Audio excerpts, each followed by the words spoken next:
Welcome to special analysis. నేను రమ్మ మండవ. ఈరోజు అనాలిసిస్లో భాగంగా మనం తీసుకోబోతున్న టాపిక్ ఏంటంటే భీమిలి కేంద్రంగా ఏదైతే గుడివాడ వర్సెస్ ఈ రోజున మజ్జి శ్రీనివాస్ అని చెప్పి కూడా మనం ఒక టైటిల్ పెడతాం జరిగింది. ఎందుకంటే ఈ టైటిల్కి ఒక జస్టిఫికేషన్ ఉంది ఈరోజు వైఎస్ఆర్సీపీలో. నిజంగానే మొన్నటి ఎన్నికల్లో ఓటమి పాలైన తర్వాత మాజీ మంత్రి అయిన గుడివాడ అమర్నాథ్ను అనేక రకాల సమస్యలు చుట్టుముడుతూ ఉన్నాయి. ఈరోజు వైఎస్ఆర్సీపీలో అతను అసలు యాక్టివ్గా ఉన్నారా లేదా అని కూడా ఆయన అభిమానులకు కూడా అర్థం కాని పరిస్థితి అయితే ఉంది. గుడివాడ కారణంగా ఎంతోమంది ఈరోజు అసంతృప్తికి గురైనా బట్ అల్టిమేట్గా జగన్మోహన్ రెడ్డి ఈరోజు ఆయన మీద చేస్తున్న ప్రయోగాలు ఏదైతే ఉన్నాయో ఆయన నిజంగానే ఇబ్బంది పెడతా ఉన్నాయి. మనం చూసినట్లయితే గుడివాడ అమర్నాథ్ తన తాతల కాలం నుంచి కూడా రాజకీయాల్లో బాగా పూర్తి స్థాయిలో రెప్యుటేటెడ్ ఉన్న ఫ్యామిలీ అది. ఒకవైపు టీడీపీ నుంచి జగన్మోహన్ రెడ్డి పార్టీ పెట్టిన తర్వాత ఆయన వైఎస్ఆర్సీపీ వైపు వచ్చే ప్రయత్నం చేశారు. వైఎస్ఆర్సీపీలోనే ఏజ్లో చిన్నాడైనప్పటికీ పార్టీ తరపున వాయిస్ వినిపించడంలో కూడా ముందే ఉంటూ వచ్చారు.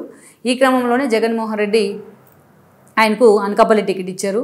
అనకాపల్లి నుంచి ఎంపీగా ఓడిపోయారు ఆయన 2014 ఎన్నికల్లో. దెన్ 19 ఎన్నికలు వచ్చాయి. ఓడిపోయినా పార్టీ వాయిస్ వినిపిస్తూ జగన్మోహన్ రెడ్డి దగ్గర మార్కులు కొట్టేస్తూనే ఉండేవాళ్ళు ఆయన.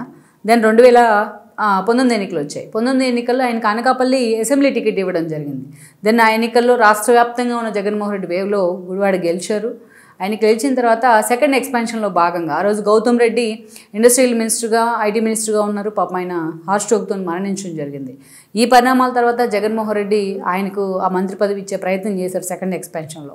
అయితే తన శాఖ కంటే ఎక్కువగా మిగతా విషయాల మీదే ఫోకస్ పెడతారన్న ఒక బ్యాడ్ ఇమేజ్ ఉండేది ఆయన మీద. అనేక రకాలుగా ట్రోల్కి కూడా గురయ్యేవాళ్ళు. ఏదైతే దావోస్ ఎందుకు వెళ్ళలేదంటే అక్కడ చలి ఎక్కువ అంటూ కూడా మాట్లాడేవాళ్ళు. అదేవిధంగా చూసినట్లయితే ఎప్పుడు ఏదైతే మీరు వైజాగ్కి సంస్థలు తీసుకొస్తారంటే కోడి ఇప్పుడే పొదిగింది గుడ్డు పెడతానికి టైం అవుతుంది అంటూ కూడా మాట్లాడేవాళ్ళు. అలా అనేక రకాలుగా ఆయన ఎప్పుడు కూడా ట్రోల్స్కి గురవుతూ ఉండేవాళ్ళు. వైఎస్ఆర్సీపీలో ఆ స్థాయిలో ట్రోల్కి గురైన వ్యక్తి ఎవరంటే ముందు లిస్టులో ఉండేది గుడివాడ అమర్నాథ్ అని చెప్పక తప్పదు. అలాంటి అమర్నాథ్ను ఎన్నికల నాటికే జగన్మోహన్ రెడ్డి పాపం ఆయన కెరీర్తో ఆడుకునే ప్రయత్నం చేశారు. తను చేయించుకున్న సర్వేల్లో అమర్నాథ్ అనకాపల్లి నుంచి పోటీ చేస్తే ఓడిపోతారనే డేటా ఆయనకు వచ్చింది. అప్పటి నుంచి కూడా పాపం ట్రిగ్గర్ చేసే ప్రయత్నం చేశారు గుడివాడ అమర్నాథ్. పార్టీ కోసం ఆ స్థాయిలో వాయిస్ వినిపించినా అతను అనేక రకాలుగా జగన్మోహన్ రెడ్డి టార్గెట్ చేస్తూ వచ్చారు. అనకాపల్లి టికెట్ ఇస్తారనుకుంటే అయితే అది టికెట్ ఇవ్వనంటూ కూడా జగన్మోహన్ రెడ్డి తేల్చేశారు. మల్సాల భరత్కు ఆ టికెట్ ఇచ్చే ప్రయత్నం చేశారు కొత్తగా వచ్చిన వ్యక్తికి. అయితే ఇదే సమయంలో ఇంకా ఆల్మోస్ట్ తనకి టికెట్ లేనట్టే అని కూడా పాపం ఆయన అనుకున్నారు. కన్నీళ్ళు కూడా పెట్టుకున్నారు. ఒక దశలో ఆయన గాజువాక టికెట్ కోసం ట్రై చేస్తే ఆయన చోడవరానికి పంపించే ప్రయత్నం చేస్తారు అని కూడా అనుకున్నారు. పెందుర్తైన ఇవ్వమని అడిగితే అది కూడా ఇవ్వకుండా ఆయన అనేక రకాలుగా హోల్డ్లో పెట్టే ప్రయత్నం జరిగింది. నా భవిష్యత్ మొత్తం జగన్మోహన్ రెడ్డి చేతుల్లోనే పెడుతున్నానంటూ కూడా కన్నీళ్ళు కూడా పెట్టుకున్నారు ఆయన. అక్కడి నుంచి మనం చూసినట్లయితే ఆయన్ని తీసుకెళ్ళి ఎన్నికల సమయానికి పాపం తిప్పల నాగిరెడ్డి ఇన్ఛార్జిగా ఉన్నారు అక్కడ గాజువాకలో. అక్కడ నిలబెట్టే ప్రయత్నం అయితే జరిగింది. జగన్మోహన్ రెడ్డి ఒక ప్రయోగం చేశారు ఆయన పేరుతో. బట్ ఆ ఎన్నికల్లో ఆయన ఓడిపోయారు కూడా. మొన్నటి ఎన్నికల్లో రాష్ట్ర వ్యాప్తంగా ఉన్న కూటమి వేవ్లో గుడివాడ అమర్నాథ్ ఓడిపోవడం జరిగింది. తనకు సంబంధం లేని కాన్స్టిట్యున్సీలో తను తీసుకెళ్లి ప్రయోగం చేసి అక్కడ పూర్తి స్థాయిలో తన ఓటమికి జగన్మోహన్ రెడ్డి కారణమయ్యారు. సో అక్కడ ఎందుకంటే ఆల్రెడీ తిప్పల నాగిరెడ్డి వారసుడైన దేవాన్ రెడ్డి లాంటి వాళ్ళు పూర్తి స్థాయిలో పాతుకుపోయినారు. ఈయన వెల్కమ్ చేసే సిచ్యువేషన్లో లేదు. సో అలా ఓటమి పాలయ్యారు. ఓటమి పాలైన తర్వాత జగన్మోహన్ రెడ్డి మాత్రం ఎలాగైనా సరే గుడివాడ అమర్నాథ్ పికప్ చేసే ప్రయత్నం చేశారు. కానీ బట్ అవంతి శ్రీనివాస్ దగ్గర నుంచి అనేక మంది ఆయన వ్యతిరేకించి పార్టీ నుంచి ఎగ్జిట్ కూడా అయ్యారు. సో అలాంటి క్రమంలో తనకి ఎలాగైనా తన ఫోకస్ అంతా కూడా భీమిలి పైన, అనకాపల్లి ఎయిదర్ అది కాని పక్షంలో తనకు భీమిలి టికెట్ కావాలంటూ కూడా ఎన్నోసార్లు జగన్ దగ్గర గుడివాడ అమర్నాథ్ మొరబెట్టుకునే ప్రయత్నం చేశారు. ఒక దశలో ఆ టికెట్ తనకే వస్తుందని కూడా తను ఇన్ఛార్జిగా పెడతారేమో అని కూడా ఆయన ఎక్స్పెక్ట్ చేశారు. కానీ జగన్మోహన్ రెడ్డి మాత్రం పూర్తి స్థాయిలో ఆయన పక్కన పెట్టి ఈరోజు మజ్జి శ్రీనివాస్కు ఆ టికెట్ని అనౌన్స్ చేయడం జరిగింది. బొత్స మేనల్లుడు మజ్జి శ్రీనివాస్. బొత్స తన ఫ్యామిలీ మొత్తాన్ని కూడా కాంగ్రెస్ నుంచి కూడా ఎంట్రీ ఇప్పించే ప్రయత్నం చేశారు. అప్పటిదాకా తాను ఎమ్మెల్యేగా చేశారు, ఎంపీగా చేశారు, తన వైఫ్ ఎంపీగా చేశారు పలుసార్లు. మొన్నటి ఓడిపోయారు ఆవిడ ఝాన్సీ. అదేవిధంగా తన బ్రదర్ అయిన గజపతి నాయుడు కూడా ఆయన కూడా ఎమ్మెల్యేగా పనిచేయడం జరిగింది. అయితే మజ్జి శ్రీనివాస్ని బొత్స పికప్ చేసుకుంటూ వచ్చిన ఎస్పెషల్లీ పర్టికులర్గా వైఎస్ఆర్సీపీ హయాంలో ఆయన బొత్సకే ఒక సఫికేషన్ కలిగించాడు.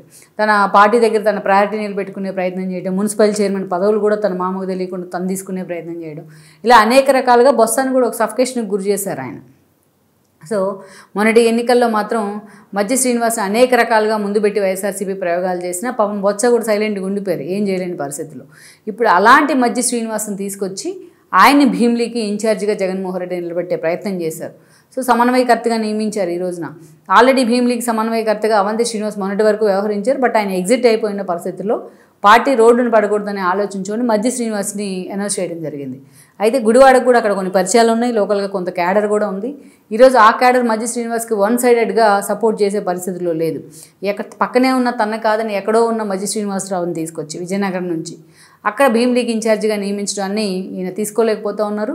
సో ఈ క్రమంలోనే మనం చూసినట్లయితే అక్కడ మధ్య శ్రీనివాస్ వర్గం వర్సెస్ గుడివాడ అమర్నాథ్ వర్గం అన్న ఒక సీన్ కనిపిస్తూ ఉంది తెర మీదకు.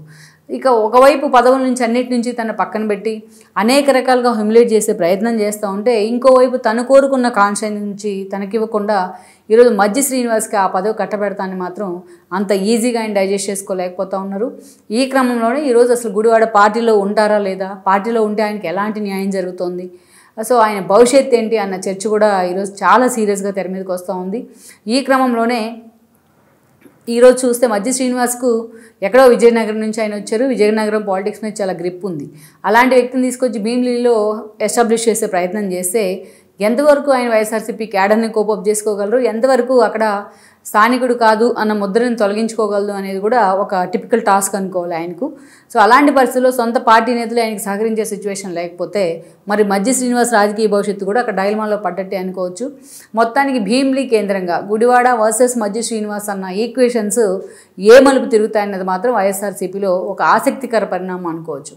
ఎందుకంటే భీమిలీ సీట్ అనేది నిజంగా జగన్మోహన్ రెడ్డికి ఒక ప్యాషన్. ఆ సీట్ అంటే గతంలో గంటా లాంటి వాళ్ళు గతంలో ఎమ్మెల్యేలుగా అక్కడి నుంచి పనిచేస్తే ఆ గంట ఉంటే ఆ టికెట్ తనకు రాదు టీడీపీలోని గ్రహించిన అవంతి శ్రీనివాస్ 2019 ఎన్నికలకు ముందు వైఎస్ఆర్సీపీలోకి వెళ్ళారు. ఆయనకు ఆ టికెట్ ఇచ్చి గెలిపించుకున్నారు జగన్మోహన్ రెడ్డి దగ్గరుండి. ఆయన మంత్రిని కూడా చేశారు, సెకండ్ ఎక్స్పాన్షన్లో తీసి పక్కన పెట్టారు ఆయన మీద అలిగేషన్స్ వచ్చిన కారణంగా. సో ఇలాంటి పరిస్థితుల్లో అవంతి శ్రీనివాస్కి లాస్ట్ మినిట్ వరకు టికెట్ ఇస్తారా ఎవరనే ఒక అనుమానం ఉండేది మన భీమిలి టికెట్. కానీ అక్కడి నుంచి గంటా పోటీ చేస్తున్నా సరే చివరకు అవంతి వైపే జగన్మోహన్ రెడ్డి నిలబడ్డారు, ఆయనకే టికెట్ ఇచ్చారు. బట్ ఆయన ఓడిపోవడం జరిగింది. ఈరోజు గంటాని తన ప్రధాన ప్రత్యర్థిగా చూస్తూ ఉంటారు జగన్మోహన్ రెడ్డి. అందుకే అవంతి శ్రీనివాస్ అటు ఎగ్జిట్ అవడంతోనే అత్యంత కీలకమైన మధ్య శ్రీనివాస్ని తీసుకొచ్చి అక్కడ ఎస్టాబ్లిష్ చేసే ప్రయత్నం చేశారు. మరి ఈరోజు గుడివాడ లాంటి వాళ్ళ సపోర్ట్ మధ్య శ్రీనివాస్కి అక్కడ లేదు. స్థానికంగా ఎంత సపోర్ట్ ఉంటుందని కూడా ఒక అనుమానమే. ఎందుకంటే చాలామంది ఆ టికెట్ మీద ఎక్స్పెక్టేషన్తో ఉన్నారు వైఎస్ఆర్సీపీ వైపు నుంచి. అక్రమాని విజయ నిర్మల, మొన్నటి వరకు వంశీ కృష్ణ యాదవ్ లాంటి వాళ్ళు కూడా అడిగారు. బట్ జగన్మోహన్ రెడ్డి అందరినీ పక్కన పెట్టే ప్రయత్నం, వంశీ లాంటి వాళ్ళు బయటికి కూడా వెళ్ళిపోయి ఇప్పుడు జనసేనలోకి కూడా వెళ్ళి ఉన్నారు.